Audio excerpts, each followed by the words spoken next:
ಎಲ್ಲಿವರೆಗೆ ಅಸಮಾನತೆಯನ್ನ ನಾವು ತೊಡೆದಾಕಲ್ಲ ಅಲ್ಲಿವರೆಗೆ ಸ್ವಾತಂತ್ರ್ಯ ಬಂದದಕ್ಕೆ ಸಾರ್ಥ ಆಗಲ್ಲ, ಯಶಸ್ಸಾಗಲ್ಲ.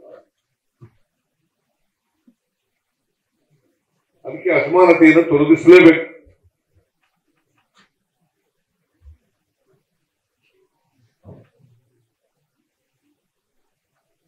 ಗೊತ್ತಾಯ್ತೇನೆಪ್ಪ, ಮುನಿರತ್ನ ಅಸಮಾನತೆ ತೊಡಗಿಸ್ಬೇಕು. ನೀನು ಹೋಗಿ ಹೋಗಿ ನಮ್ ಜೊತೆ ಇದ್ದವನು ಅಲ್ಲೋ ಸೇರ್ಕೊಂಡಿದೆಯಾ?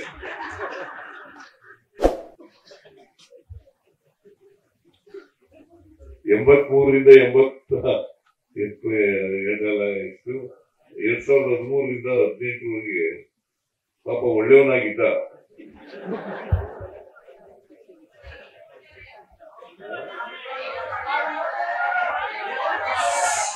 ಈಗ ಒಳ್ಳೆಯವನ? ಕೂತ್ಗಳೇ, ನೀನ್ ಕೇಳಿದ್ನ ನಾನು ಅವ್ರಿಗೆ ಹೇಳ್ತಾ ಇದ್ದೀನಿ. ಒಳ್ಳೆಯವನೇ, ಆದ್ರೆ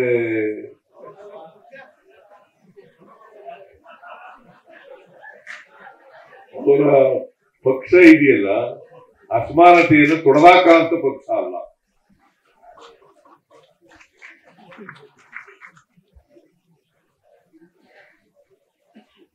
ಪಾಪ 2013ರಿಂದ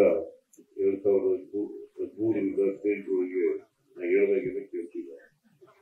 ನಾನು ಸಹಾಯ ಮಾಡಿದ್ದೆ. ಅದೇನೆಯ ಹೇಳು, ಅದು ಹೇಳಲೇ ಇಲ್ಲ ನೀನು. ಈಗ ನಾನು ಹೇಳ್ಕೊಂಡೇ ಹೊರತು ನಾನು ಸಹಾಯ ಮಾಡಿದ್ರು ಅಂತ ಹೇಳಲೇ ಇಲ್ಲ.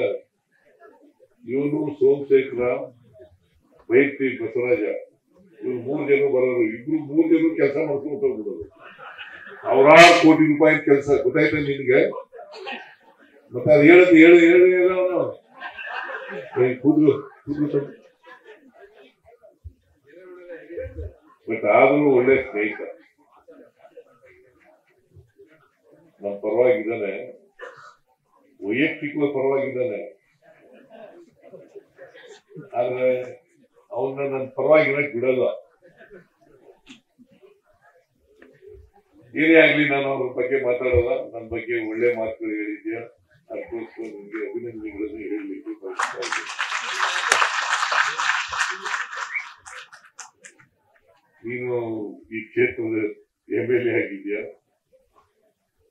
ಅಭಿವೃದ್ಧಿ ಕೆಲಸಗಳನ್ನ ಮಾಡ್ಕೊಳ್ಳೋಣ ಅಂತ ಮಾತುಗಳನ್ನು ಹೇಳಲಿಕ್ಕೆ.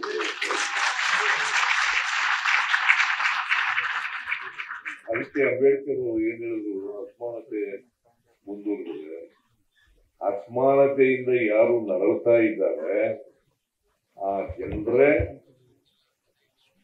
ಸ್ವಾತಂತ್ರ್ಯದ ಸೌಧವನ್ನ ಧ್ವಂಸ ಮಾಡ್ತಾರೆ. ಸ್ವಾತಂತ್ರ್ಯದ ಸೌಧವನ್ನ ಧ್ವಂಸ ಮಾಡ್ತಾರೆ ಅಲ್ವಾ? ಅದಾಗಕ್ಕೆ ಬಿಡಬಾರ್ದಲ್ವ ನಾವು?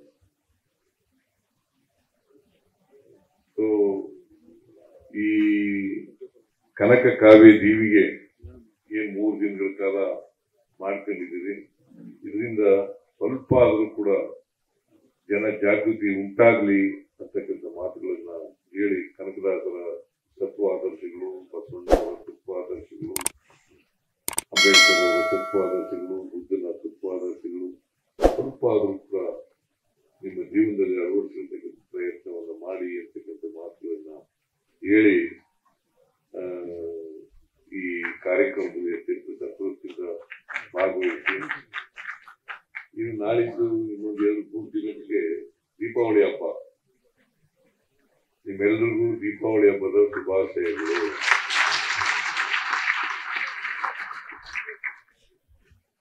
ದೀಪಾವಳಿ ಅಲ್ಲ 20ನೇ ತಾರೀಕಿನಿಂದ ದೀಪಾವಳಿಯ ಶುಭಾಶಯಗಳನ್ನು ಕೋರ್ತಾ ನನ್ನ ಮಾತುಗಳನ್ನು ಮುಗಿಸ್ತೇನೆ. ಜೈ ಹಿಂದ್, ಜೈ ಕರ್ನಾಟಕ. ಲೇಟೆಸ್ಟ್ ಹಾಗೂ ಇಂಟ್ರೆಸ್ಟಿಂಗ್ ಸುದ್ದಿಗಳಿಗಾಗಿ ಬಾಸ್ ಟಿವಿ ಕನ್ನಡ ಚಾನೆಲ್ನ ಸಬ್ಸ್ಕ್ರೈಬ್ ಮಾಡಿ. ಹಾಗೆಯೇ ಬೆಲ್ ಐಕಾನ್ ಪ್ರೆಸ್ ಮಾಡಿ. ಇದರ ಜೊತೆಗೆ ಫೇಸ್ಬುಕ್, ಇನ್ಸ್ಟಾಗ್ರಾಮ್, ಎಕ್ಸ್ ನಲ್ಲೂ ಮಿಸ್ ಮಾಡದೆ ಫಾಲೋ ಮಾಡಿ.